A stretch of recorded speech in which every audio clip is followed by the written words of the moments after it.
Sneha steel and furniture centre Salgare. आमच्याकडे steel भांडी, संसार उपयोगी साहित्य, sofa set, furniture, cooler, dining table, आटा चक्की व इतर साहित्यांचे एकमेव ठिकाण एक, व्हरायटी अनेक। आता शुभ मुहूर्ताची सुरुवात सलगरेतील स्नेहा स्टील मधील खरेदीनेच। वाजवी दर, सजवा फर्निचरने तुमचे घर। सर्व साहित्यावर बजाज फायनान्सची खास सोय उपलब्ध।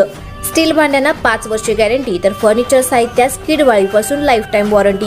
खात्रीशीर खरेदीसाठी मिरज पूर्व भागातील एकमेव ठिकाण Sneha steel and furniture centre Salgare. आमचा पत्ता रवींद्र वस्त्रनिकेतन शेजारी सलगरे। संपर्क 90 96 25 91 38।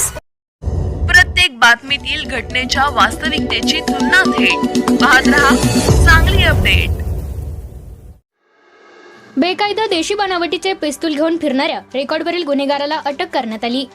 विश्रामबाग येथील हसनी आश्रम ते कुंभारमाळा रस्त्यावर सांगली एलसीबीच्या पथकाने केलेल्या कारवाईत पिस्तूल, काडतूस असा 60,000चा मुद्देमाल जप्त करण्यात आल्याची माहिती एलसीबीचे पोलीस निरीक्षक संजीव झाडे यांनी दिली।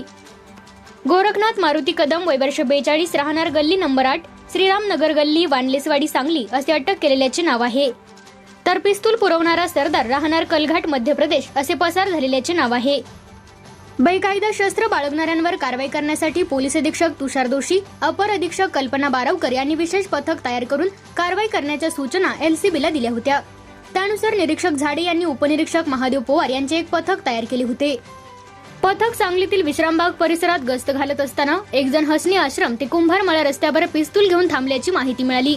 पथकाने तेथे सापळा रचून कदम याला ताब्यात घेतले। त्याची झडती घेतल्यावर त्याच्याकडे देशी बनावटीचे पिस्तूल तसेच काडतूस सापडले। त्याबाबत कसून चौकशी केल्यावर त्याने ते सरदार याच्याकडून घेतल्याची कबुली दिली। त्याला अटक करून पिस्तूल, काडतूस जप्त करण्यात आले।